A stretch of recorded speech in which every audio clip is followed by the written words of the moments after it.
On today's episode, we'll talk about the art of the long take, being a film geek, West Wing, Game of Thrones, and of course, getting grounded for making a homemade flamethrower. Just a little bit of business before we start. There may be a curse word here or there in this episode, so please listen responsibly. As always, our website, theop.io, is up and chock full of tips, tricks, and GUI operator goodness. Make sure to check out the breakdown, where the best operators in the biz explain shots they have done, the musings, where we discuss everything from quick tips to larger concepts of storytelling, the answers, the images, and so much more. I may or I may not take a break or two during this episode, but I promise that none of them will be longer than 22 seconds. Finally, if you are enjoying the podcast, please follow us, write a review, share us with your parents, and talk us up around the water cooler with your friends. So grab a beverage, sit back, and enjoy the op. Thanks for listening. Live it up, nice and quiet, and let's roll. Rolling. Victor 30 Echo, take 2. Hey, Mark. Hey, Mark. And camera set. And action. Hello and welcome back to the Op Podcast, the podcast where we talk about operating and the art of visual storytelling. My name is Dave Comides and I'm your host. And as I always say, I'm very excited today to have an incredible director on the podcast, Alex Graves. Alex and I met years and years and years ago, maybe too long ago, on West Wing. And a couple of his credits, some of the things you may actually have heard of. West Wing, Game of Thrones, The Diplomat, Lost in Space, House of Cards, The Boys, Homeland, The Practice, Sports Night. It just goes on and on. DGA nomination for The Diplomat, Game of Thrones, and West Wing. He's a 7-time Emmy nominee for The West Wing and won twice. And kind of cool, won a Humanitas Award for a 2-part episode of The West Wing. And total has 20 nominations and 3 wins across the board. Just an incredibly talented and a really interesting person. So, Alex, thank you for being on the podcast. Thank you. We'll see how interesting. Listen, I only have 3 people who listen, so as long as I can keep one of them, I'm usually pretty happy with that. Yeah, these don't actually ever get they don't ever get published. I just listen to them myself. So you said you're in New York right now. You're finishing up the Diplomat. Yeah, we're in New York finishing season 3 of The Diplomat in a couple of days. Very cool. So how'd you get into all this? What's your story? I got into it in a weird way, very naturally, for a kid who grew up in Kansas. When I was a kid, I started writing on my dad's typewriter because he was a journalist, and little plays, and was really into Halloween and would do monster makeup. My sister got a cassette recorder, if you remember cassettes, and I used to record the play. I would record monster plays and stories. And then when I was 11, a friend of mine reached into his dad's closet and pulled out a Super 8 camera, and my entire being went, "What is that?" That's awesome. It was like, the great come to Jesus, just like, what is that thing in your hands? And we started shooting a little bit. And my next birthday, I said, please, can I have one of these cameras? And it was so expensive, I had to have a summer job to help pay for it. And I got the camera and I just started shooting. And then not long after that, you're like, well, how do the images change? Because I'm in Kansas, right? I mean, there's nobody going, hey, there's editing. And just so we're clear, there's no internet at this point. Yeah, of course, anybody listening. Yeah, of course not. And you would cut, with a splicer, which was way too sophisticated for me, and I had a scissors from my mom's sewing basket and Scotch tape. Yes, I love it. And I started cutting, and I was so desperate to figure out how to do lasers that one day I thought, that scratch on the film, I wonder if I could scratch the film. Oh, like Star Wars lasers. Yeah, because I started shooting. Well, the big moment was I saw Star Wars. I mean, I went to movies. I love movies. By the time I was when I turned 12, and it didn't hurt that we went on vacation in California and stayed next door to Carrie Fisher. No way. Totally. And I ended up meeting and kind of hanging out with Carrie Fisher one day. And I had, of course, my Hildebrand Star Wars t-shirt on, and she was making fun of her breasts and the painting.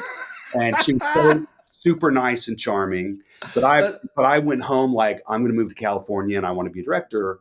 Wait, but how old were you when you were meeting Carrie Fisher? 12. It was August 1977. Okay, I'm just going to leave this there. You're a 12-year-old boy meeting Princess Leia. That's all. Like, Well, 3 months after A New Hope is released, and not even titled A New Hope yet. okay, that's out of control. I Yeah, mean, it was I can't crazy. even put my head into that. Yeah. That's amazing. But this is where something started to go really wrong with me, because I used to steal my mom's car to go see it. And I saw Star Wars like 18 times and in its first release. And then I just fell in love with movies. And then I fell in love with, ordinary people and dramas and everything else. And I was filming, and I put my friends in costumes, and my mom would make costumes, and we light off smoke bombs so we could do shards of light like Alien. That's Alien great. blew us away. And, when I saw Alien, I went home and built a flamethrower that worked out of like de-icer, and I almost like got locked in my room for the rest of the year. I got in so much trouble for that. And I found, I loved music and I loved filming things. And what I realized later, much, much later, decades later, was that as a teenager, which is a rough time, and my parents had a rocky marriage and ultimately got divorced when I got out of high school, film was something that made so much sense to me Yeah. that it became my island and and really, in a way, sense, my church and my religion. Wow. Because it had, was full of everything, every art form. And, we all know this, but I went through that growing up in the Midwest, and of course started reading about film schools in New York and Los Angeles. And so I went to school for a year in Kansas, to Kansas University, which was a great experience. I had a fantastic art history courses there with some great professors I really enjoyed, and some really good film courses back in the day. And I saw The Third Man for the first time, and some key things happened Cool. while I was at KU. But I applied to NYU and USC, and I got into both. And I knew California because my dad had taken me there a couple of times growing up, and so I went out there and went to USC Film School, and got into film school and made films and did really well. And then, Wow. like everybody else, graduated realizing I would never direct. And then the way I got in, and I actually think it's sort of universal now, I do believe it's the way to get into directing, is that I was on campus trying to get a transcript to lock in my diploma for whatever I was doing. And I bumped into a friend of mine, and she said, my friend just sold a feature that he shot for $10,000, and it's coming out into the New Art House Theater, which it was at the time, in a week. And I was like, wait, he shot a feature for $10,000, which is an enormous amount of money to me, but not crazy. Yeah, it's achievable on some level. And that drove me nuts. And so I was working on doing a short film as a calling card. And I went back to that film, and I thought, if I shot for another week, I'd have 90 minutes. Wow. If I'm really, really careful. Yeah. And so my mom died of ovarian cancer at this point. Oh. And I was sort of devastated by that. And I decided, with some advice from friends, that I would leave and backpack across Europe for a while and just kind of decompress and grow. Because the other thing I learned in college was that I didn't know anything. So I'm sorry, you're out of college. So you're like 19, or you're like 20, just, 21 yeah, kind of thing? thing? Out. Okay. I'm 19. Gotcha. And but basically you sort of were like, I don't have any life experience. I need to find some life experience and figure things out. Well, I think if you learn anything in college, it's you don't know anything. You don't know anything. Or you know one thing, but that's not enough. You kind of go in thinking, I got a good handle on this. And then you go to college. And of course, the other thing is, I'm coming from Kansas. I'm meeting people from Syria and Paris and everywhere else. And they're a little bit like me, but from their own little corners of the world. And you're just like, I was never really that arrogant about myself. I'm probably a little arrogant about film. So I felt very insecure and stupid, and I wanted to travel. And then my mom died, and I took off with this friend of mine, and we ran out of money 3 months later in Aswan, Egypt, and that became a huge part of my life, because I was interested in foreign. I was reading the news, Tiananmen had happened, and the wall had come down, and my mom worked for a senator. And so I was aware of politics, which I wasn't interested in, but I was interested in the country. I loved America, and I was really curious about it doing well in its place in the world. And when we were in Egypt, all the young men in Egypt would heckle and yell at us in the streets because they hated America. Americans. And I was really struck.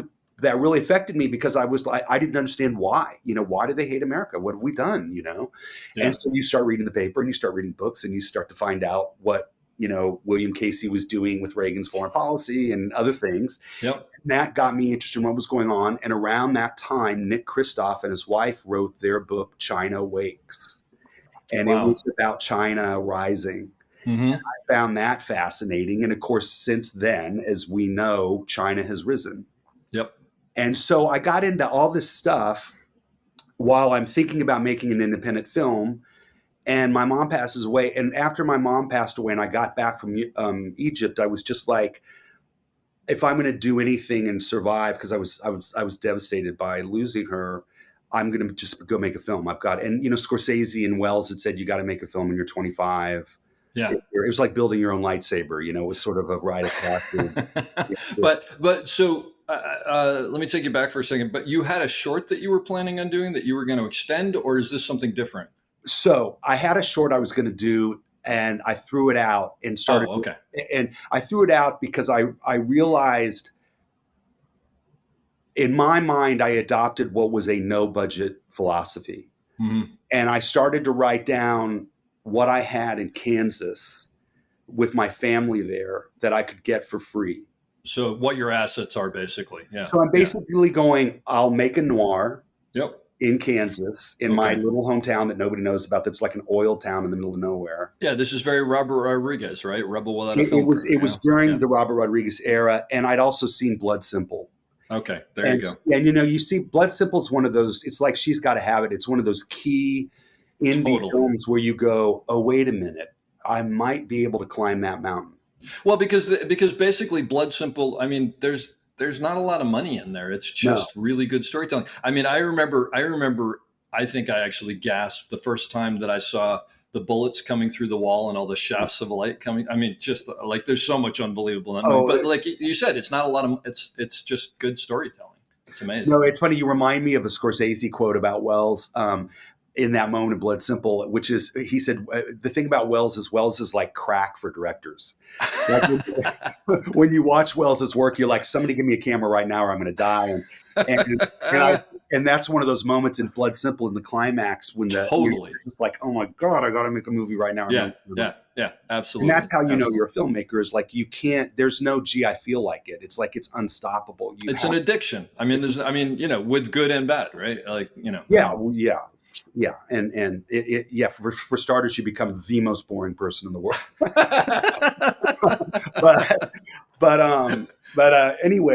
So I wrote down, and so I started to write a story to what I had, and I think the great flaw of the film is that the script isn't that good, and it doesn't really go anywhere because I wasn't a good writer, and I'd spent all my time on directing and on the medium, but I knew how to shoot, I knew how to cut very effectively. And at the time, partially because of Blood Simple and the early Coen Brothers films, I was and Lean, of course, and Kurosawa, but I was very interested in shooting with no dialogue.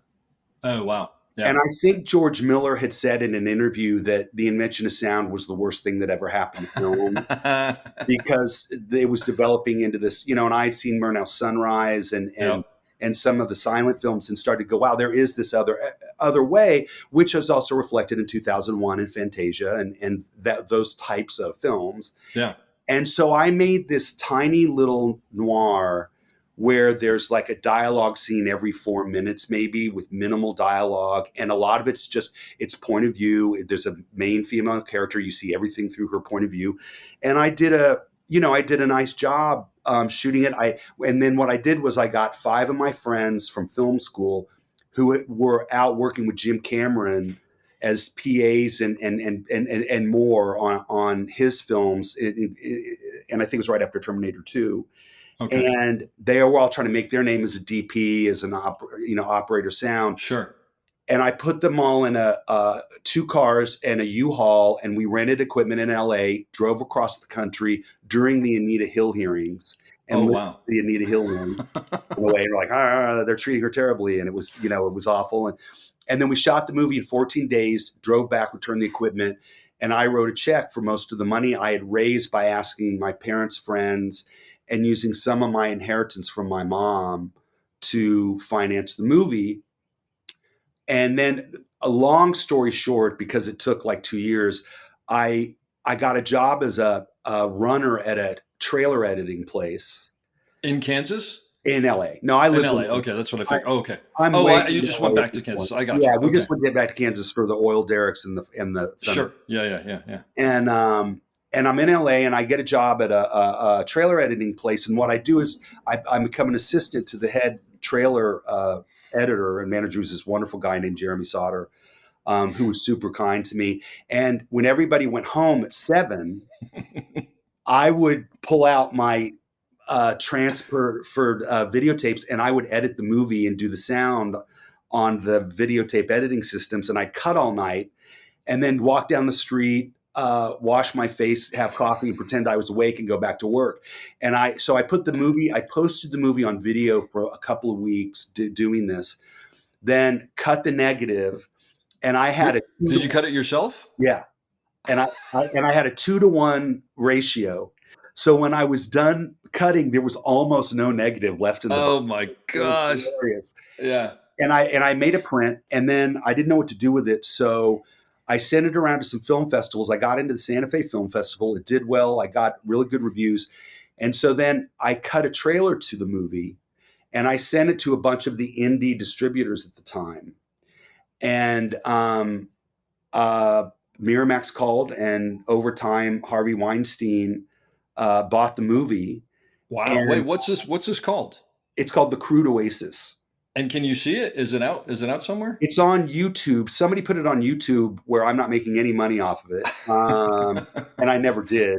Yeah. But it's on YouTube, and it's just super raw, literally shot in 14 days on 16. I will post a link to it. That's great.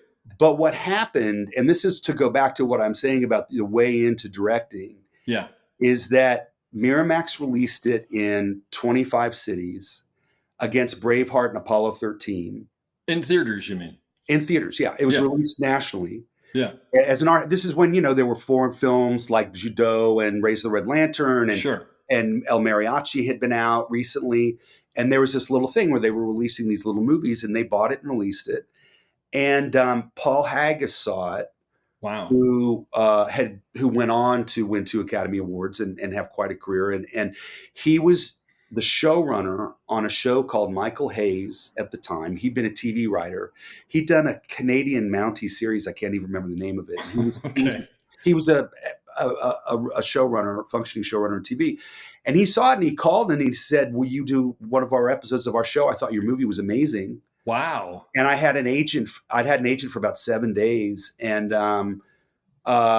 said, "Yeah, I guess." And I just gotten married, and so he hired me, and I went in to do this TV show. And I'd never worked with a real crew. I'd only worked with my film school friends. And all of a sudden I had a dolly, and I mean, I couldn't believe it. It was like, God, look at the dolly. I'd stare at the dolly like between.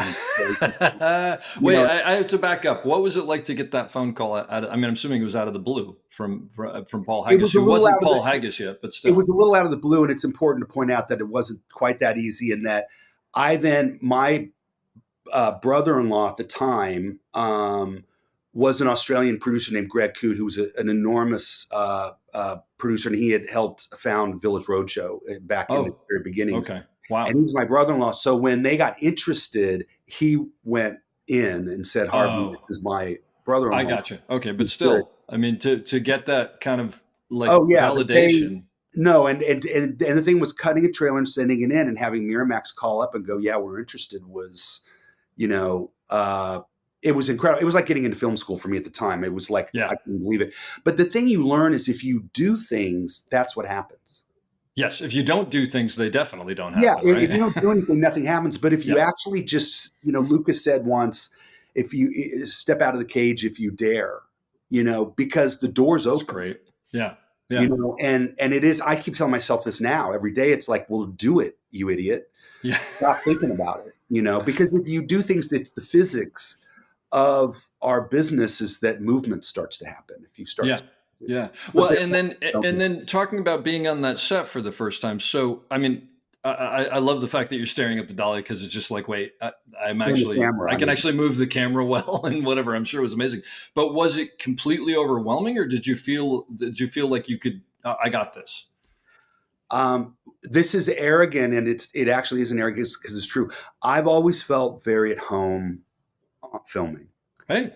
And so is it scary? Yes. Is it intimidating? Yes. But do I love it? And yes, because the thing is, I go to set with an idea of creating this thing I'm really excited about.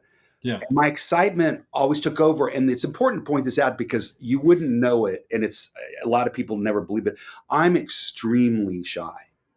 And I'm extremely non-social. I'm very private. I'm very quiet. I'm a gardener. I wouldn't guess that, by the way. know. I mean, not like you're like on set juggling or something like that, but clearly on set. But that shows me that you are at home on set.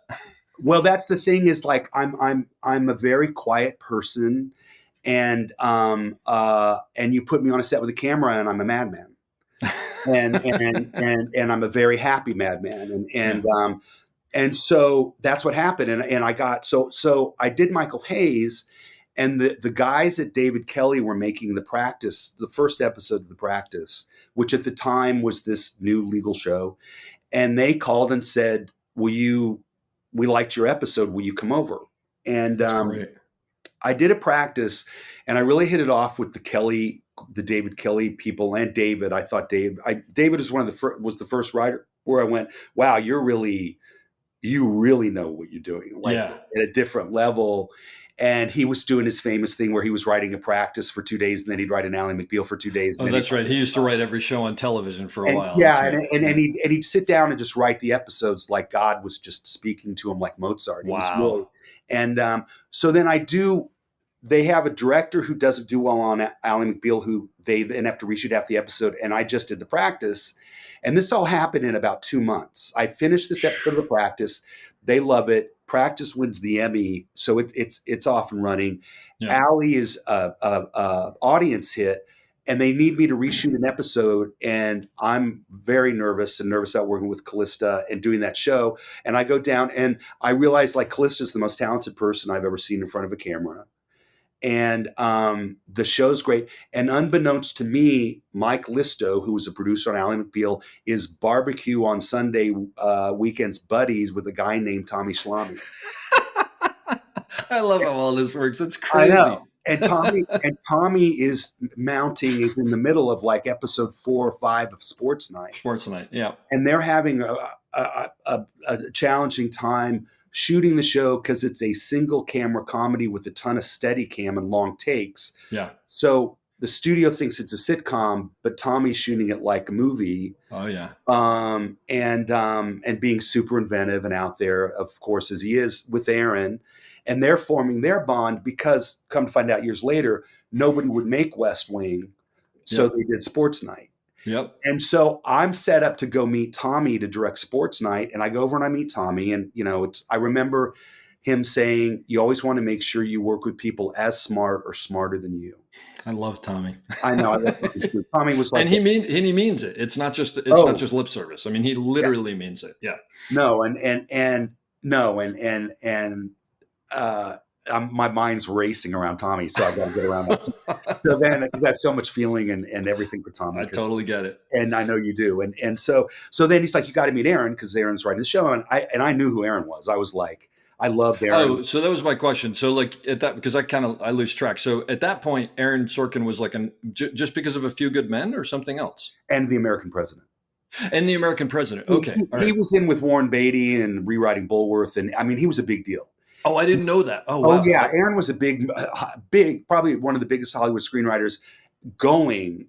Okay. And he had done Few Good Men. He had done The American President. He had rewritten Bulworth and was. Sure. I just didn't know at what point he became a house. I mean, obviously when I met him, he was, but. No, he made a phone call and, let's do Sports Night. And so I went in to meet Aaron, and this is all Disney, and their offices were by each other. And I left Tommy and I went to see Aaron.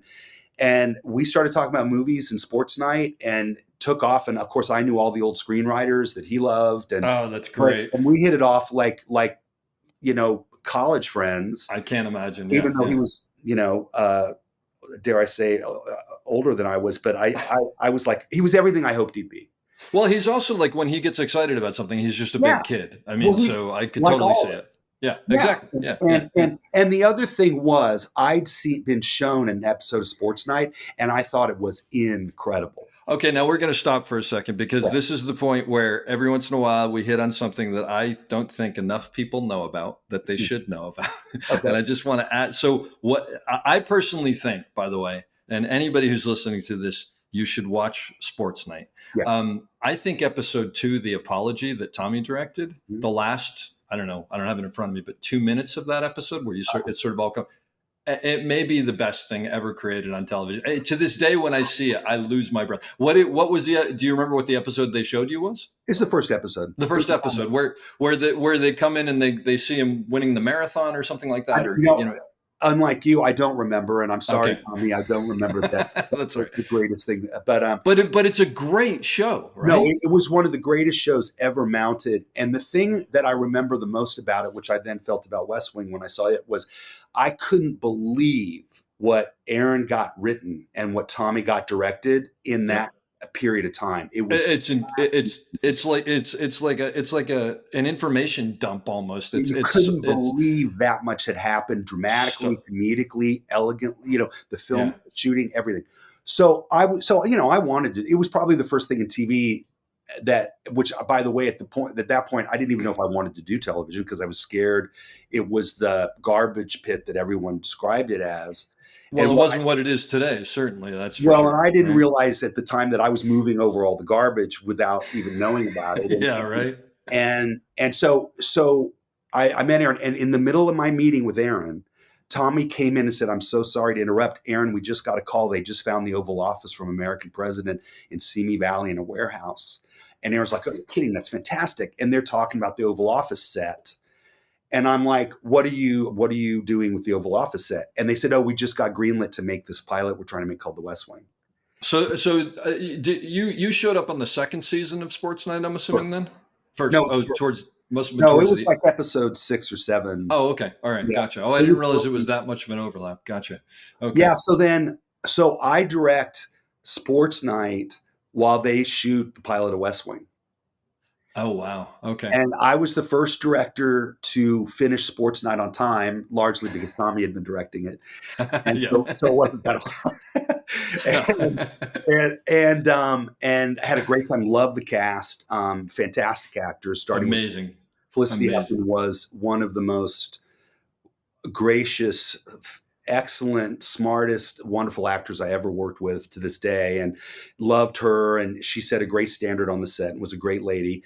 And then I finished Sports Night, I cut it. And then I got a call. Tommy wanted me to come hang out with him while he was doing the pilot. And I went and hung out with him for the day, and we talked for a little bit. And I guess he just wanted to get to know me better. I could never figure out what that was about. Yeah. And then about a week later, they called and they said, "West Wing's been picked up." And Tommy called me and said, we've gotten our White House show. Can I send you the pilot? And if you like it, would you be interested in doing it? And I'm like, sure. Thank you, Mr. Salami. And this messenger brings over a VHS of the pilot. And and I watch it, and I call Tommy and I go, "I just have one question." And he said, "Yeah." And I said, "Are you planning to do that every episode?" Yeah. Or is that just the pilot, and then the episode becomes what a lot of them do? Yeah. And he said, "That's the challenge, is we're hoping to do that every week." And Amazing. I said, I would be honored to come do one.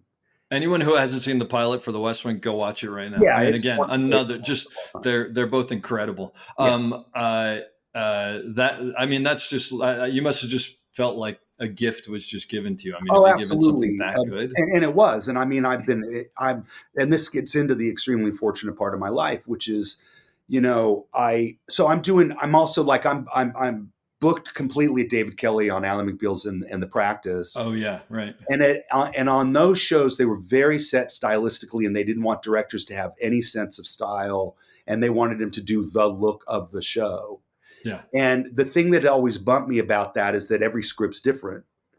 And so what the look of the show is, we all know there's a look to each show, but you don't need a list of don'ts to hand directors, And so whereas I go to West Wing and my first episode was the Christmas episode in Excelsis Deo. Amazing. And Tommy's attitude was, you're a rabid, out of your fucking mind little filmmaker. I'm going to set you loose. and that's kind of what happened. And I went down and met the cast, and the crew, and the crew was, the loveliest, most talented people I'd worked with, and the cast was going to become my graduate film school. Yeah. Because as a young director, you know a lot about some things, but you certainly don't know a lot about acting. And that cast, Richard Schiff and Brad and Allison and certainly the great Martin Sheen and our beloved John Spencer and Janelle and everyone. I worked with them and learned what a good director does with good actors. Can you expound on that? I think that the key, first of all, you want to be good at casting properly. And Aaron and Tommy, of course, had cast the show perfectly. And I think that's true of any great TV shows. They've nailed the casting because it's really all about the characters. But and any film, anything. I mean, casting, the actors are why we watch largely, let alone the writing and anything else you're a fan of. But you're going to watch, who Ingrid Bergman and whatever she does, because it's Ingrid Bergman. But anyway, but the real thing is, I think it's, first of all, it's very important that you see what actors are doing. You see their storytelling through the lens. You see what their eyes are doing, what they're emoting and not emoting. And I think that a lot of directors are known for over directing and talking too much. And I was just going to ask you about that. No, I'm certainly not a fan of that. And I'm actually known for probably not talking enough. But I think it's really about seeing what actors aren't doing. I think it's watching an actor practice their craft in front of the camera. And half the time, more than half the time, I'll go and I'll say, I love this, I love that, and this is so great. The only thing I didn't see maybe is this. Oh, wow. Or do you think I want to see a little bit more of that element in the performance? Or should you have looked at the other character then instead of then? And I remember rehearsing once on West Wing. This is one of those stupid things you remember. And we were doing a scene and it didn't work. And we couldn't figure out what it was. And so I said, let's rehearse again. And I learned to go, let's just rehearse again. Yeah. Which is a whole thing of like, don't rehearse too much, you're eating time. And I was like, you've got to learn to go, fuck it, we need to rehearse it again. You got to find it. If it's not there, you're not going to have the story, you don't have it, and you're going to be sorry when you go to post, which is you can't do. And so and I realized that Brad should come around the corner of the desk on a different line. And as soon as he did that, everything worked. So cool. And we had a moment where Brad and I were just like, that's so goddamn weird that's what it was. That's what it was. Oh, but how weird. Yeah. It was staging. It was like, it has to happen then, and all of a sudden it works. And as you know, as the brilliant operator you are of the Steadicam, telling the story in a longer take is all about staging. Yep. And how you're creating cuts in a shot that is not cutting. And putting emphasis on things without the power of a cut. But anyway, so it was little things like that. But just to round out the West Wing thing. So I do West Wing and they offer me producer and I was just like, I've done it once. I just had a baby and I don't know. And I don't want to get into TV. And I passed. I didn't know this. Wow. Yeah. I passed. This was after you did the first episode. Yeah. This is the end of season 1. Wow. Oh, I didn't know that you passed. Interesting. Yeah. And I was directing other stuff. And also they didn't offer me much money. It was kind of like, we'll get this kid and use the hell out of him, which was certainly what they intended to do. And so then, but they called back and they said, will you come do episode 2 of season 2 when Tommy finishes the first one? I said, absolutely. I can't wait. Yeah. And I counted the days and I went back and I did that episode. And then I was doing something after that. And Aaron started sending me pages from the next one I was supposed to direct called Galileo. And he faxed me the teaser. And I was on a little vacation with my then little baby son, and I read those pages, and nothing was really happening for me in movies, and I was also hearing a lot about what movies had become, which it sounded like there was a lot of people being on the director and a lot of committee and all that. And I was nervous. I was just confused and nervous, and I loved West Wing. So I called Aaron and Tommy. I said, could we meet? And they said, yeah. And I went down and I met them. And I said, if the offer still stands, I'll come on as producing director. Based on how good that was, basically, how good that. Well, I'd done a second episode. By that point, I'm head over heels in love with the cast. Yeah. And it's sort of, your heart, everything in you is going, this is probably what you ought to do. And so I did it, and I was terrified I was making a huge mistake, and I wasn't. And what I'll end with is, it's been amazing to me and everybody that West Wing was a community in which enormous talent passed through. Oh. And you were there, and obviously Tommy and the cast were there. I'm filming with Deborah Kahn and Allison Janney and Brad Whitford tomorrow. Amazing. And please tell all of them I said hi. I will. I'll bring up your name. Yeah. And it was like Game of Thrones was. It was this enormous community of talent that was, a powerhouse. It was incredible. Event, and great things were going to happen. And that's before you get into America's political landscape starting to completely change. Yeah, that's a whole nother thing that we won't get into. But yeah, I actually posted something on social media the other day that I'm concerned that there aren't enough West Wing episodes to last for another three years. Yeah. But I'll tell you. I mean, there's so many memories I have of that. But I remember I started your episode, and I remember you coming in and be absolutely. I don't remember specifically why, but I remember being absolutely impressed with you as a director and watching how you dealt with the cast and worked with us. And years later, when we worked on Snowfall. For that one episode, I was like, oh yeah, this is exactly like he absolutely is a storyteller. But the other thing, just because you mentioned it, which I have to, every time we bring him up, there were times when I would completely lose myself watching John Spencer 5 feet away from me, just completely underacting a scene.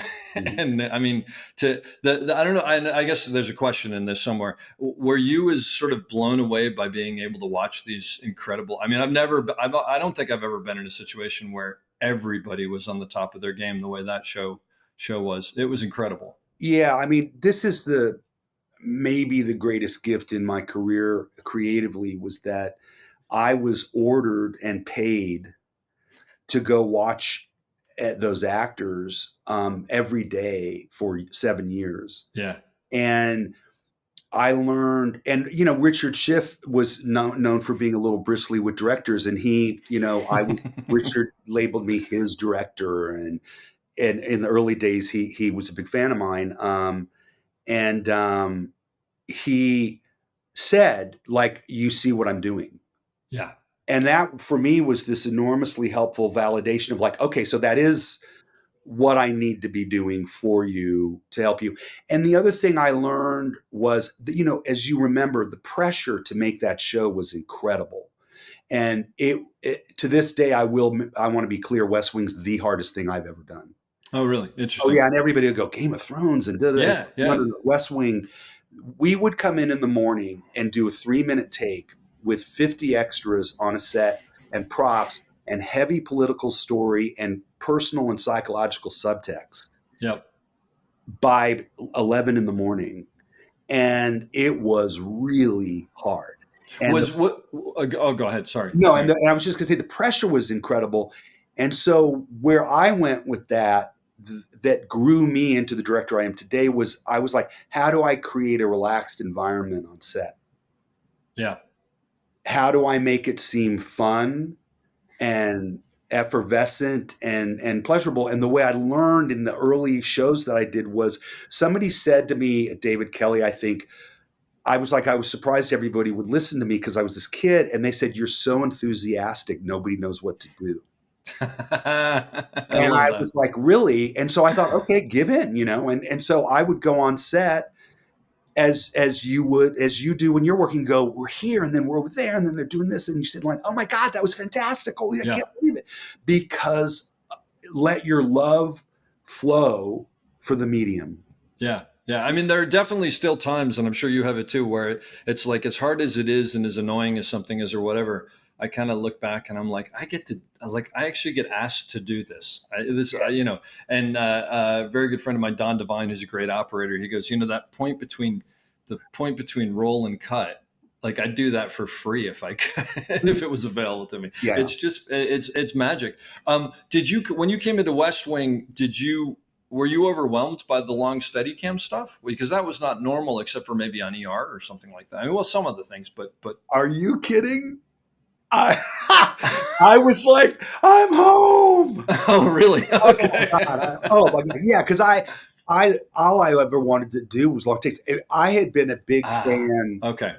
And here's the thing: is let's stop for a minute and point it out. Long takes were not new. I mean, no. I was a huge fan of the work that had been done in Touch of Evil Sure. by Wells and other things. But let's talk about him. Brian De Palma was a film master of long takes. Yep. Larry McConkey did almost every single one of them, and just unbelievable. And so I'm in high school and whatever, seeing De Palma's films, and The Untouchables is a master class in expertly executed long takes. Oh, actually, you know what? The one that I always remember is it the one in Sean Connery's apartment where the guy's breaking in and it just goes up and down the hall? It's amazing. And you go out of the building and back in. That's right. You go out of the window, I think, onto the fireplace, fire escape. Yeah. But the reason they're so brilliant, and this is not always the case in everything that everybody tries to do, and especially highly celebrated things that I don't think are that great. Every long take is second to second on story, and the camera's where it ought to be. There's no fat. There's no bland choreography of we're just moving around following people. It's very specific storytelling by a brilliant filmmaker. Yeah. And so when I got to West Wing, my second episode, I had the gift. So West Wing, I think it gets nominated for 18 Emmys the first season, more Emmys. Oh my God, I didn't realize that. It's amazing. Yeah. And they had just built stage 23 at Warner Brothers to be a feature stage. And West Wing became such a big deal so fast that they gave that stage to West Wing and they built the entire White House. I don't know the whole story because I wasn't there. Tommy and Aaron would. But they built the whole set on that stage for season 2. Yeah. Season 2, the opening episodes were shot on location in DC with Tommy. So I got to be the first director to shoot the new set. Oh, to exploit the new set. and so Tommy said, so you get to do a long take on the new set, and I hate you. By the way, just for anybody who's listening who doesn't understand, it used to be stage 19, and I forget what the other stage was. And I don't remember what the connection was, but you'd have to go through a door on one. What was what? It was the hall, the yellow hall. Yep. You go through a door on one stage and then you have to cut to the other side. So now you could just keep going on this new stage. Oh, wow. So you basically were in heaven. Well, and the teaser for midterms is me running a take throughout the entire set. Yeah, that's great. I'm gonna have to find that and post it and actually watch it again. But what a gift! Just to be honest, I cheated at one point because I did a body wipe to connect the main set to the press briefing room, which was on another stage. Okay, all right. Well, we'll forgive you for that. So you mentioned Game of Thrones. I have to ask you about that. You did 6 episodes of Game of Thrones. Yeah. That's a feature essentially, right? 3. Yeah, or there you go. And from what I understand, when you're on Game of Thrones, they tie you up because they shoot in the different countries and they pull you in for each episode or something. So you're just basically you're locked to them for a while. The way it worked, it wasn't quite that clear. I was doing the newsroom, and David Nutter called me because I'd hired him on West Wing, and we barely knew each other. But he called me and he's like, "Hey man, I'm doing this thing in Ireland called Game of Thrones, and they just had a director drop out. You got to come over, do it. You'd be perfect." And I'm like, "I'm doing the newsroom. I can't come over." And thank you so much for thinking of me. Well, they loved David so much that they said, "Who's this guy?" And he said, "Alex Graves." So as I'm finishing newsroom, I get a call from Benioff and Weiss saying, "We'd like to meet Alex." And I go over and they hire me to do season 2. or 3. Wow. No, 3. They just returned from Iceland 2 days before finishing season 2. And at this point, season 1's on the air getting mediocre ratings. Nobody knew what it was. And I was I didn't realize that. It oh wasn't yeah, a hit right off the bat. I think Okay. I'd seen a picture of Lena Headey and Time or something, HBO's new Gamble or something, and it's like, what is this fantasy thing? Who cares? I was into Star Wars, but I wasn't that into sci-fi and fantasy. And so I met and said yes, and it sounded really hard and interesting. But I said, how long will I be gone? Because I have little kids. And they said, you'll be gone like 2 months or so, And I was like, oh, well, okay. I can do that. Yeah. Totally not true. That's what I've heard. So I go to Ireland for what it turns out to be almost 7 months. And the way they did it was you would start in Northern Ireland on location while they were building new sets and revamping the other sets. And you'd go to a castle, and if episodes 1, 4, 7, and 9 were shooting at that castle, you'd go and they would have boarded it out that all the directors would show up and direct their scenes that week at that castle. So from the first day of filming, you were doing scenes from the finale, from episode 3, from the first episode. And the producers brilliantly boarded out the whole season, and you couldn't go over. You couldn't go back. You had to get it, which was great. And I believe in that discipline very much. Yeah. And they had to wrap at 6:00 every night because they had to deal with the Irish crew that they wouldn't overwork everybody. I love that. And they shot French hours.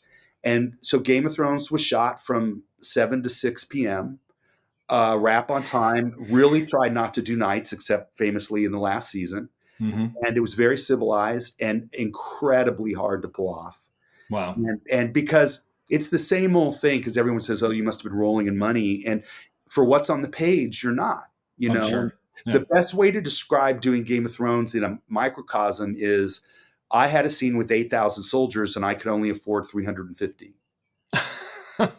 That's what it's like to do that show every single day. And so I did 2 episodes, fell in love with the whole cast. I love that. It was like West Wing was like, you could not believe that you got to work with Dinklage and Lena and everybody. Amazing. And, Amelia and Rose and all they were just such great, young, enthusiastic actors, totally ready to go, never waited on anybody, just, hardcore professionals and capable of some of the finest acting you've ever seen. And I had a great time. And so they said, will you come back? We want to do you. There's big stuff in season 4. It's the big turning point. We're going to give it all to you. And I was like, yeah, but can I do 4 of them?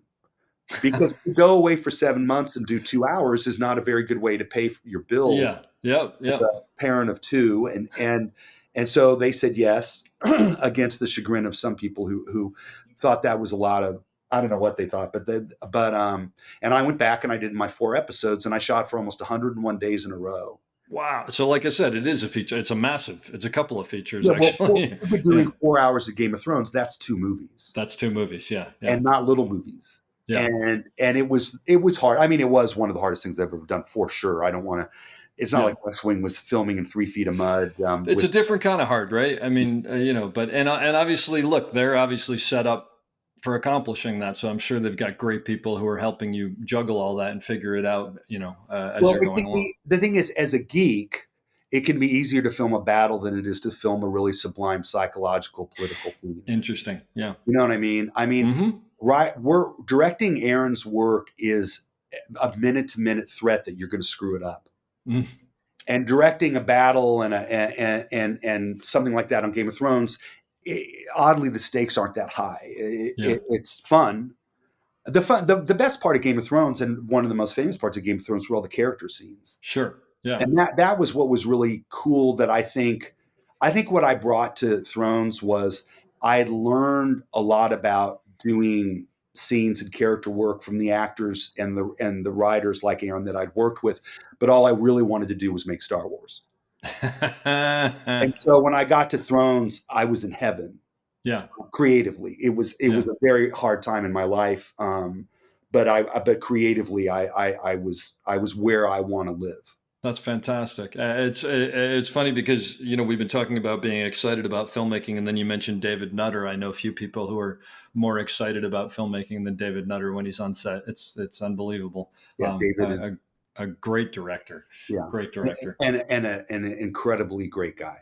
Yeah, an incredible person. Yeah. So at some point, I should probably ask you about operating, because this is supposed to be somewhat Please. about operating storytelling. But you mentioned to me that one of your favorite operators was on House of Cards, which clearly means that you and I have not worked together enough. But hopefully, we'll rectify that at some point. No, Well, not at all.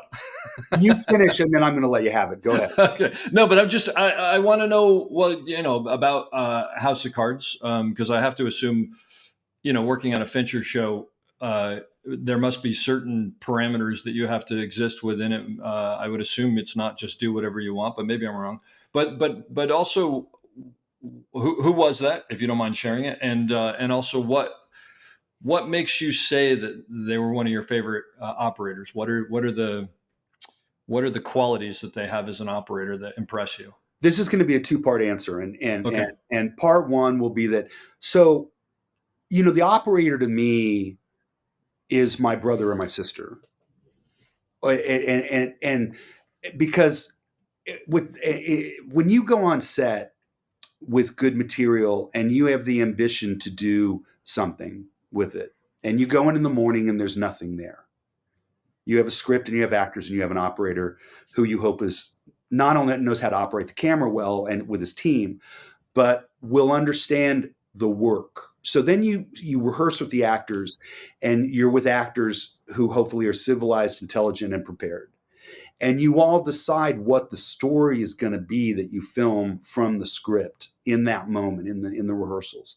Then you have to film it as best as you possibly can, based on the knowledge that you have labored to accrue from film history and TV history and music history and dance history and art history, and do it the best you can do it. And you're trying to do all that, which is insane, but you're trying. And I'm being pretentious, but I am pretentious. If I weren't pretentious, what would I be doing? I mean, I'm trying to do that. So the thing is, the people who really can understand the story as you or the writer know it are the actors and the operators. Hopefully the DP. My experience has been that the DP may understand emotionally a lot of the story, but they don't necessarily understand what's got to go through the lens. Certainly people do, but not always. The operator hopefully needs to understand what's going to go through the lens, whether it's from the actor's eyes, the light, the movement, whatever it is. And so on rare occasions, I've worked with operators who were so in sync with what the whole overall orchestra was trying to pull off that it was, orgasmically joyful. Mm-hmm. Where you go in and you're trying to direct, the orchestra, and you have your best friend filming all the instruments playing, and he's the primary instrument playing it. And so lo and behold, I say yes to doing a House of Cards. I don't even remember why, but it seemed like a good thing to do. And I went, and in prep, they're like, the Fincher had left, and he had left kind of his camera team in charge of the show in a lot of ways. And everyone said, you're going to have to work with Gary, because Gary is a camera operator, and he came up under Dante Spinotti and worked with Fincher. And this is Gary J., who was the operator. Great operator. Yeah, who shot The Insider and Last of the Mohicans and a couple of, if you want to talk about great films. And so I'm like, well, I design my own shots, and so I hope we get along, because I'm not going to go down and go, gee, what do you want to do, Mr. Gary? Yeah. And so I go down on set the first day, and I got Spacey and Robin, and they were all terrific to work with, and great storytellers, super smart. But I start to set up my shot, and Gary listens to me and says, oh, great. Okay, sure. And then we do another one. He's like, oh, sure. You want to? Okay, great. Yeah. And by 11 o'clock in the morning, we're married.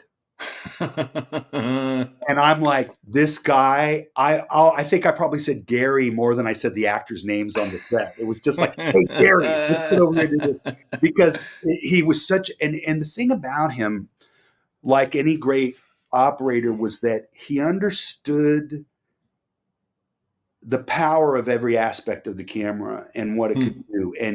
And I always had this thing that I noticed in Storaro's films, in dolly shots, where he'd hold the aspect ratio a certain way when he was moving on the z-axis, Okay. forward or backward, often forward, and he'd hold the architecture versus the character in the scene in a certain way, and it did something through whatever lens he was using that I just thought was like pure cinema. It just made me crazy. I used to watch shots from Last Tango or Last Emperor over and over again.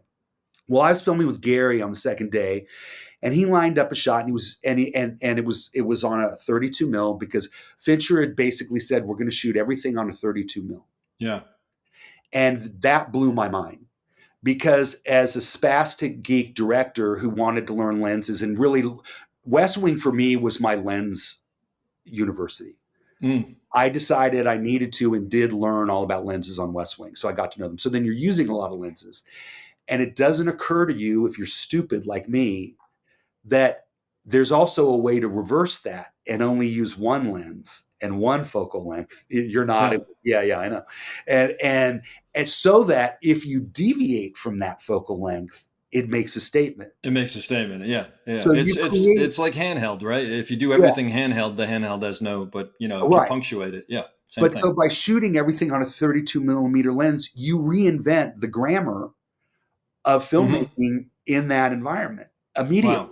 Wow. And so their whole thing was like, you go on a 32, and if you really want to go long, you go to a 40.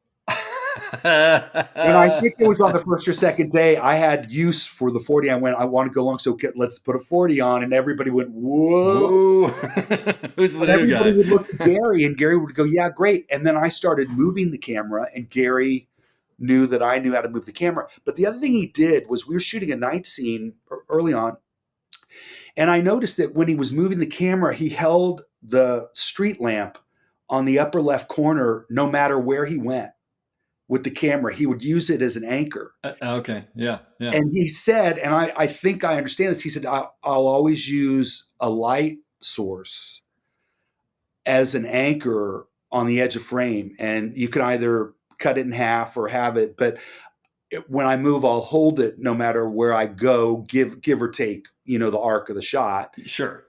And it creates a balance to a moving shot that otherwise is not there. Yeah. Well, at this point, I'm ready to leave my whole life and marry him. Because he's teaching me. Yeah. And I can tell you, I haven't had many people where I went, oh, I just learned something. Well, I was going to say, and it may be stuff you even know, but you just didn't know that you knew it, even if it's not brand new. You gather all these things, and I understood film really well from the get-go. I'll be as pompous as you want me to be about it. And because if I've learned anything in my life, it's that I don't know a lot, and I have a lot to learn, and I'm capable of making painful mistakes and achieving certain things, but I know a lot about movie making. Yeah. Yeah. And I'm good at it. And that's that. Who cares? I can't change the world, but I'm good at that. Yeah. So when I'm on set and it's often an actor, sometimes it's a writer, it could certainly be an operator, and they teach me something, I'm like, wow. So Gary blew me away. Now that's part one. Yeah. Part two is you. Oh. Well. Because what happened was, you shot with me the first day and a half on West Wing. And just so you know, Tommy, among others, was incredibly apologetic that Dave Comides, the single greatest Steadicam operator of our dreams, can't shoot all of your episode, and we are so sorry. Oh, that's very sweet. I didn't know that. Oh, because you were royalty at Wells and ER and Warner Brothers and all that show, and an awesome guy on set and a good leader. And so you shot, and I was like, and that was great for me, because I'd never worked with anyone like you, which is so true of all the wonderful people on West Wing. And that was great. So then years go by, and I sign on to do Snowfall, because Tommy's running Snowfall. And he says, well, you can do one. Do you have time? And I had a break. And I'd had a feature fall through. And one of several. And I said, sure. And it's shot in LA, so I could be home near my kids.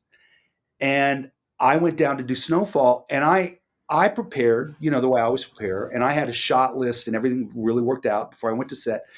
And what happened on Snowfall was really beautiful, because every day I would go in with my shot list ready to rehearse, and that cast was just a beautiful, fantastic, amazing. Yeah. And I'd watch a rehearsal, and every day, unbeknownst to me, I would realize that it was a oneer.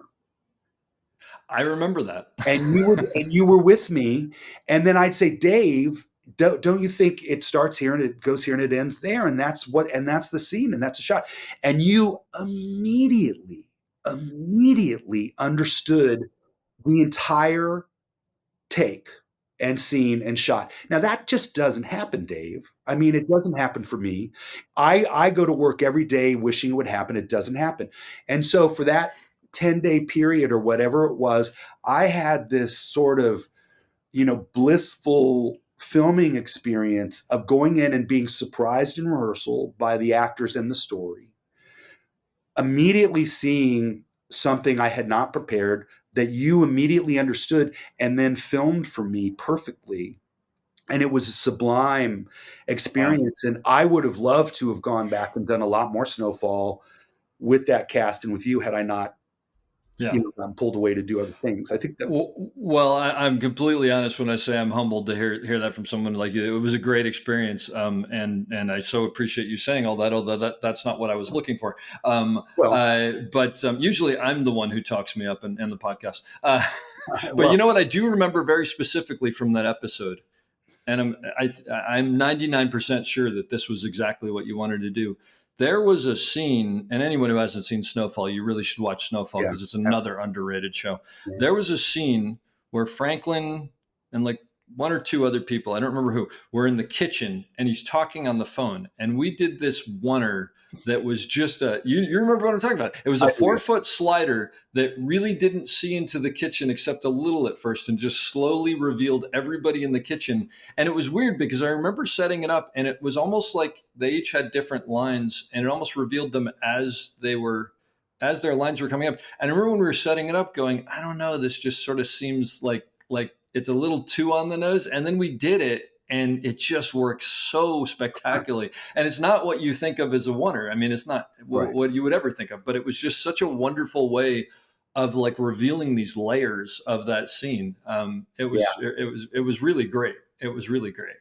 I remember that a little. I remember a couple of those little things. And the thing that I'll have to go back and look at that. I remember fragments of that, but I remember what I've said, which is being surprised as oneers, revealed themselves to you. And it was, and again, I guess it's worth saying, I didn't, nor did you go, oh, let's do a oneer. No, the story is evolving this way. Was in the oneer. Yeah. And if you cut, it would have been less emotionally impactful. So we did it as a oneer. And that's critical to filming certain things. We had a guest director on something that I was exec producing, and they came to me with a big storyboard of a oneer they wanted to do, and it was just a train wreck. There was no story in it, and like they just seen 1917 and decided they wanted to do Oh boy, yeah. And that's not why you do a oneer. Well, but I think what it comes down to, which I always tell people, and I'm always cognizant of, because of course people always ask like for these shots that go on and on and on. It's like they're fine as long as it's about the story and not about the shot. And at a certain point, if it becomes about the shot, you're like, are we doing justice? The guy who taught me Steadicam, Bob Crone. When we were done with the class, he said, the irony of what we do is if we do it well, nobody knows we did it. Right. To me, that's sort of perfect filmmaking, right? Like you want to get out. It's like you were talking earlier, which really kind of impacted me is you don't give a lot of notes to the actors. You just, you watch what they're doing and maybe you steer it a little bit, but you let them tell the story, right? Unless it's not working. Well, if they're telling, because, and the point being they're telling the right story. And if there's anything they're not doing, you notice it. But it's funny what I said to my mom when I ran out of the Glenwood Theater in Kansas City after seeing Star Wars. And I said, I don't know what that is, but whatever it is, I want to do that. That's great. And in a weird way, that is it. I mean, like my big thing on Game of Thrones is you may not know what's going on, but we do. Oh, yeah. I like that. And that was a very interesting kind of directing. And Homeland was a little bit like that. It's like you may not know you're in Claire's point of view, but you are. Yeah. And that was an interesting discipline. But you're making me realize something that I consider myself to be incredibly inarticulate, but I might be able to articulate this. Not at all.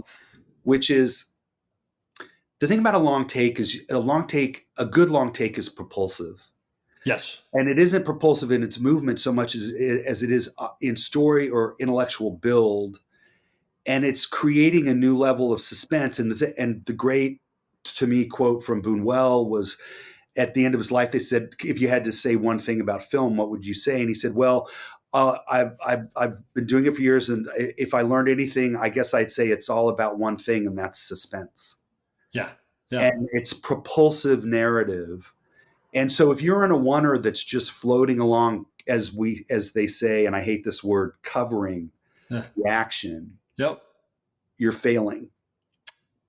I would completely agree with that. I mean, we actually, my friend Ari and I had a talk about oneers that we did. I put out as a little mini podcast, and one of the things we were saying was it's kind of like a shark. If it stops moving, it dies. And moving doesn't have to be that the camera moves; it's that the story moves, right? Exactly. And sometimes it's the camera, and sometimes it's not. But the bottom line is, and the other part of this, and it's weird. I've sort of embraced this as I'm getting older, and I've been operating longer. Is like in everything that I do, I want the audience to have to work for the information. You don't want to spoon feed them, because if you spoon feed them, they're like, they're at home watching on their phone anyway or whatever. So they're doing something else. It's like, but you want to engage them. So you want to keep this like pulling back of layers constantly. And I think that's what it is. That's exactly right. And if you're spoon feeding them, you're contributing to the problem.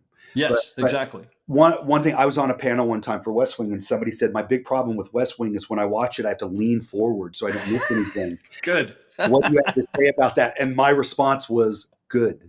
Yes. I don't remember exactly, but Tommy and I, once at 4 a.m. or whatever, we're sitting outside of the Oval Office. And I want to say, maybe it was episode 3 or 4. So it wasn't on the air yet. Right.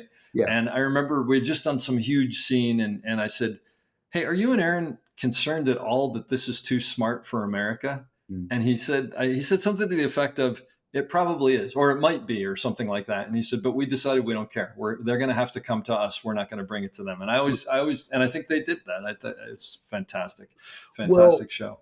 Yeah, their thing was they didn't, their whole attitude was, we're going to do the best we can do, and we're going to have the bar be as high as we can possibly make it, and walk away. And in doing that, we're raising the bar. Yeah, exactly. But one of the key things to say is that they were doing it not from arrogance, but with good intention. Absolutely. They were trying to say that what goes out on the TV doesn't have to be something that dumbs people down or caters to people. It should be something that stimulates people. And, whether it was then or certainly now, we're in a period where a lot of people are trying to understimulate and placate and dumb down the thought process. Yeah. And I am somebody who thinks that's not great for my beloved country. I would completely agree. So basically, in a nutshell, it sounds to me like the big thing with Gary J, other than being a great operator and a visual storyteller, is that he was a storyteller. So he clearly knew the story, and he knew how to tell the story, right? Yeah. Well, the thing is, yes, and that's certainly the short version. I think when you talk about Gary J or Dave Comides or other great people that we've worked with, what you're looking for and what you want to become is, one, a storyteller, and you become a storyteller by reading and going to movies and loving music and art and all those forms of expression, and then learning a craft with enormous respect for the craft. And when you watch camera operators and camera loaders and good directors and good actors apply their trade, their craft, they have accumulated a lot of knowledge about how to do it. They have a very strong set of opinions about how it should be done, oftentimes different from the other person and the other guy, which is their own, flavor and sensibility.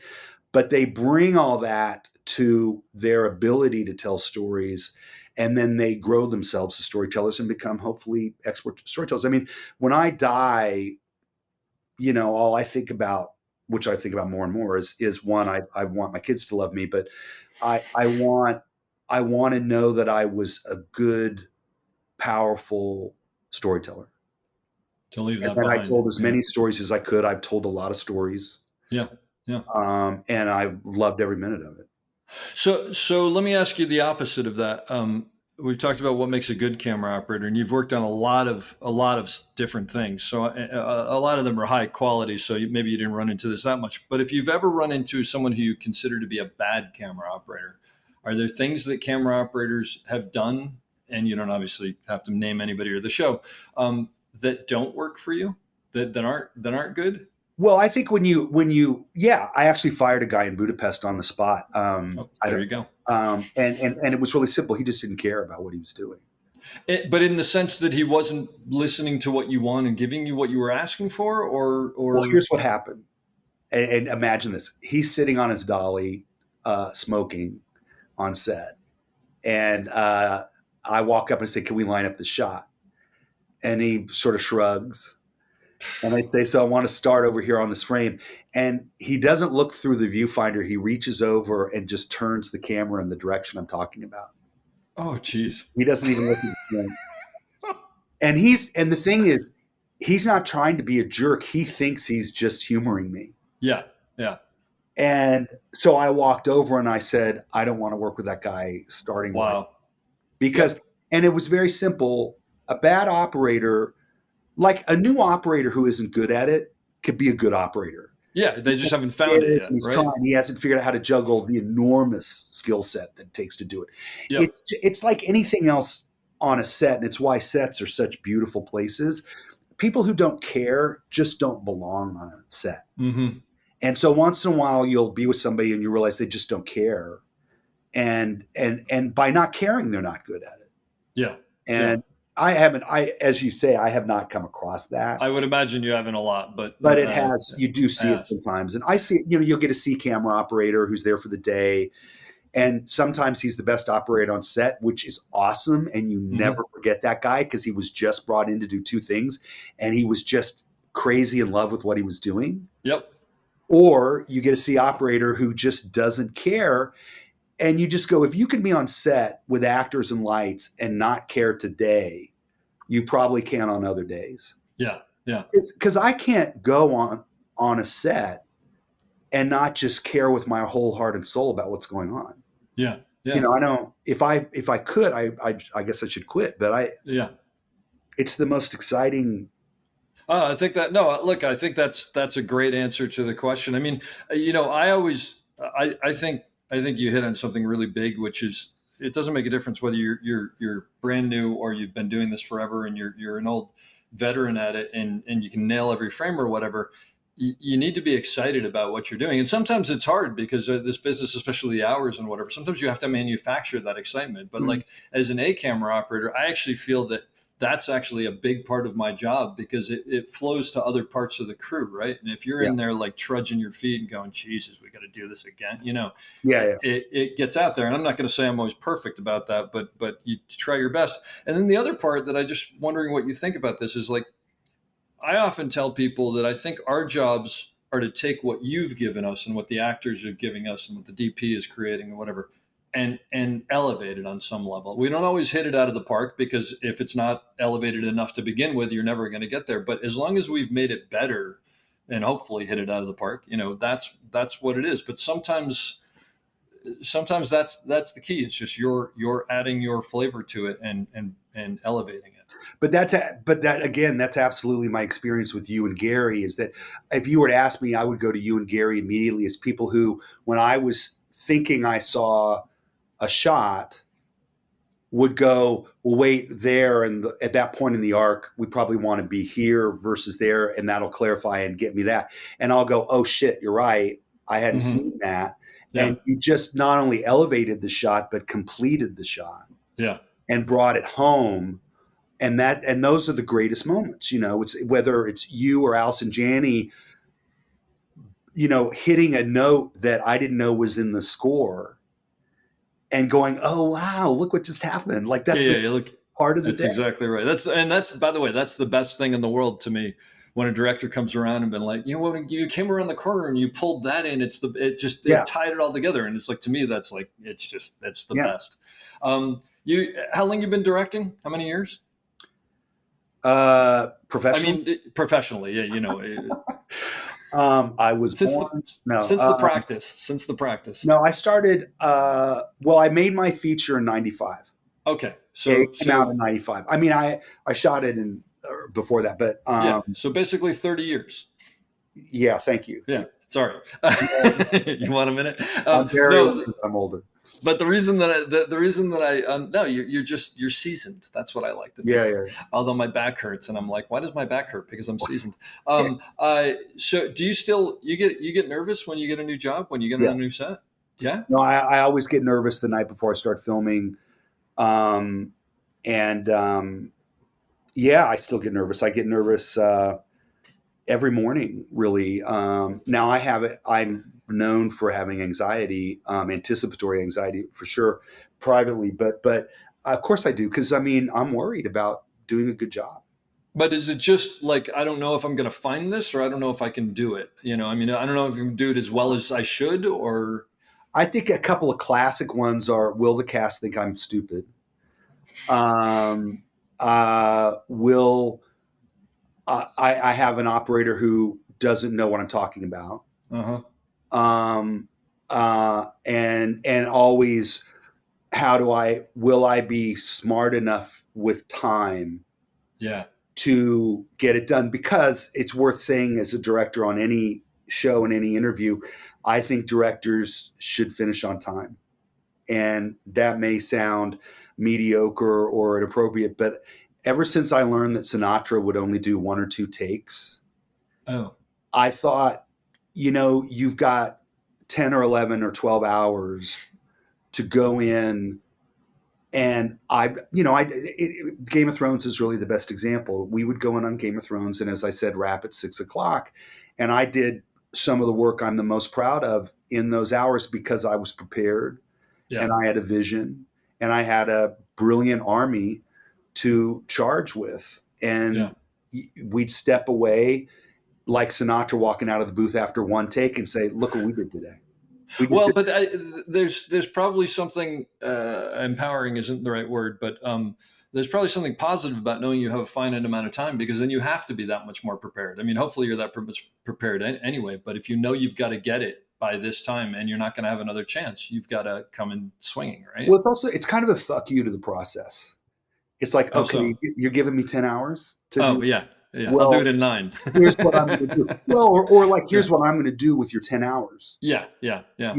And there's and that's a healthy arrogance. It's like, and everybody, and the best, and I've had many of these, is people going, you'll never get that done. Yeah. And you'll have a meeting and you'll go over what you're doing with shots. Like, I had an episode of Homeland where there was a terrorist attack on a huge library in the center of Budapest. And, it was like certainly 3 days of work, and we shot it in 10 hours. And it was, because you had to, right? Planned and choreographed. I had Claire Danes in the middle of it. So I've got this Stradivarius talent. And we wrapped, and like the DP and the operators and I turned to each other and just started laughing and saying, we pulled it off. It's fantastic. I was just interviewing Matthew Rhys, the actor from The Americans and so many other things, the other day. And we were talking about My Leading Lady.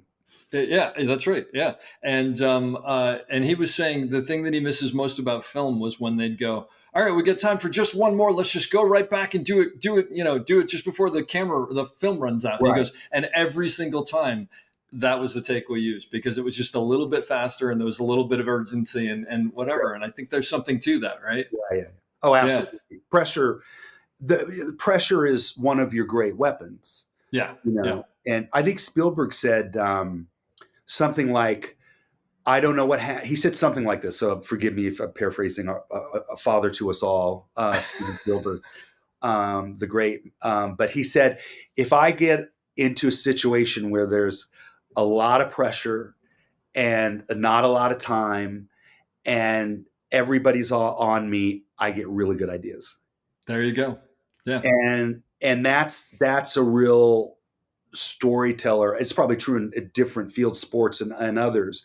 But in the worse the pressure is honestly where I'm sure you would agree we've probably done some of our best work. No question. Absolutely no question. Yeah. Like, I think that because I won't tell them, but I have stories from West Wing and Game of Thrones that involve time pressure where we did miraculous things. Just because you had no other choice, right? Yeah. And also because there's just something in you that like, okay, the whole world is against me now. And I'm not going to let it get to me. I will emerge victorious. Yeah. But there's a whole sports metaphor going on there of like, and there are things for me, I've been doing Steadicam for 35 years, and there are times where it's like, oh, really? You think I can't pull this off? Well, watch this. And there is that. And I know at some point the answer is gonna be bad, but so far it's been good. So I think you pull from that well within. What's the hardest part of being a director? Hating what you do. Looking back and saying, why'd you shoot after the fact? Way? Yeah. I think it's not. I think the thing to remember if you want to carry your soul through your life is to be able to look back and feel proud and happy about what you did. And obviously you can look back at things and go, God, I didn't realize that part of a scene and I didn't shoot it right, or I should have had the actor not cry. It was too much sentimental, or you have mistakes in the storytelling. Yeah. Yeah. Do you sometimes drive home at night and suddenly have an aha, like, oh my God, I can't believe I should have done this. Because I do this all the time. Oh yeah, constantly. Sure. Oh, that's torture. and it does happen all the time, but it's also balanced by the aha moments where you get an idea that's 3 times better than what you walked in the door with that day. Like when I never break for lunch, like whenever I'm on a show, remember this. Yep. For lunch, I stay on set. You stay on set. I remember this well. Yeah. And what's funny is some of the best ideas I've ever gotten were when I stayed on set at lunch and I'm just sitting there thinking about the afternoon in the space. Yeah. And you'll just go, oh, wait a minute. I had one of my best moments and one of my favorite shots I ever did on Game of Thrones happened at lunch 20 minutes before I had to start to mount the shot. And completely different than what you had thought. Totally not what I was going to do. Yeah. That's amazing. But it comes when it comes, right? Yeah. I'm going to put you on the spot here and ask you, since you are a cinephile, operators, 5 movies that operators should absolutely see. Well, that's good. Well, The Untouchables. Okay. Boy. I told you I'd put you on the spot. The Insider. Great. Yeah, I'm like, how am I doing?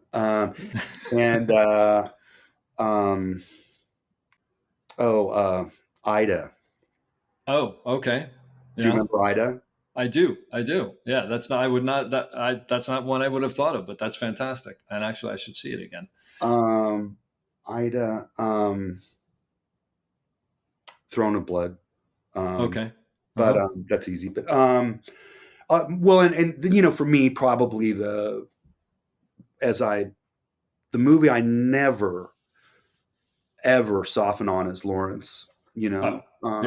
Which is also easy. But the operating Lawrence is probably the most elegant shooting of a film maybe ever. And also my favorite scripts. But is that 4? That was 5. Well, Lawrence would be 5, so I'll give you that. But I mean, I feel like I totally failed, but that's a couple of good ones. No, you didn't fail at all. And I'm sure as we get off, you'll probably email me and go, I should have said this. I should have said that. Curse me for the day. I'm going to be walking around going, no. You know what? I would actually add to that, and it's a recent one. And ironically, and this is what I love about it. It's not because of the operating; it's because of the lack of operating. Conclave. Well, I mean, because the camera just things just play, and it's so fabulous, and every frame is amazing. Well, and what the bell that rings for me is one of my key things that I tell young directors, which is an enormous part of the job of the director and or DP or operator is where is the camera, when, and why.